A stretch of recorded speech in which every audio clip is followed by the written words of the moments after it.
迎大家来到我的小天地。我要介绍2位伙伴。第一位小伙伴小狗，汪汪；第2位小伙伴青蛙，呱呱。那如果你想知道接下来我们会遇到什么样的挑战，请接着看下去。Minsan ay mayroong isang batang lalaki na may alagang aso at palaka. Nilagay niya ang palaka sa isang malaking garapon sa kanyang kwarto. Isang gabi, habang ang bata at ang kanyang aso ay natutulog, tumalon ang palaka palabas ng garapon. Tumalon ito palabas ng bintana. Paggising ng bata at ng kanyang aso kinabukasan, nakita nilang walang laman ang garapon. Hinanap ng bata ang palaka kung saan-saan. Hinanap din ng aso ang palaka. Nang subukin ng aso na tumingin sa loob ng garapon, naipit ang kanyang ulo sa loob.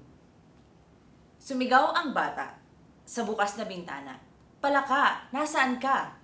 Tumingin ang aso palabas ng bintana. Ang kanyang ulo ay nasa loob pa rin ng garapon. Sa bigat ng garapon, nahulog ng patiwarik ang aso palabas ng bintana.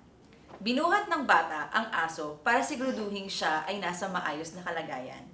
Hindi nasaktan ng aso pero nabasag ang garapon.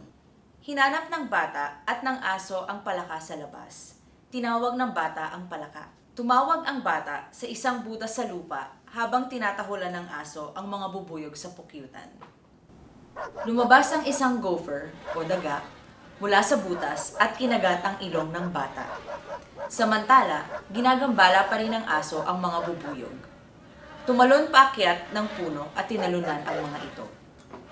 Nahulog ang pukyutan at nagsiliparan palabas ang mga bubuyog. Galit ang mga bubuyog sa aso dahil sa pagkasira ng kanilang tahanan. Hindi binigyang pansin ng bata ang aso. Napansin nito ang isang malaking butas sa puno.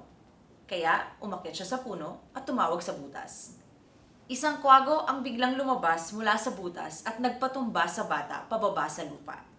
Tumakbo ng mabilis ang aso palayo sa bata dahil siya ay hinahabol ng mga bubuyog. Hinabol ng kwago ang bata hanggang ito ay makarating sa isang malaking bato. Umakyat ang bata sa taas ng bato at muling tinawag ang kanyang palaka. Humawak siya sa mga sanga upang siya ay hindi mahulog. Ngunit ang mga sanga ay hindi pala mga sanga. Ang mga ito ay sungay ng usa. Binuhat ng usa ang bata at nilagay ito sa kanyang ulo. Nagsimulang tumakbo ang usa habang ang bata ay nasa kanyang ulo. Tumakbo din ang aso. Sila ay papalapit na sa isang bangin. Biglang tumigil ang usa at nahulog ang bata at ang aso sa bangin.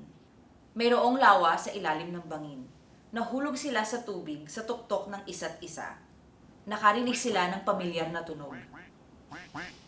Pinatahimik ng bata ang aso.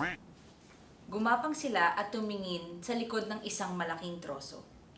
Doon natagpuan nila ang alagang palaka ng bata. Kasama ng palaka doon ang kanyang nanay. Mayroon din silang kasamang ilang maliliit na palaka at isa sa kanila ay tumalon palapit sa bata. Nagustuhan ng maliit na palaka ang bata at ginusto niyang maging bagong alaga ng bata. Masaya ang bata at ang aso dahil meron silang bagong alagang iuuwi. Habang sila ay naglalakad palayo, kumaway ang bata at nagpaalam siya sa kanyang dating palaka at sa pamilya nito.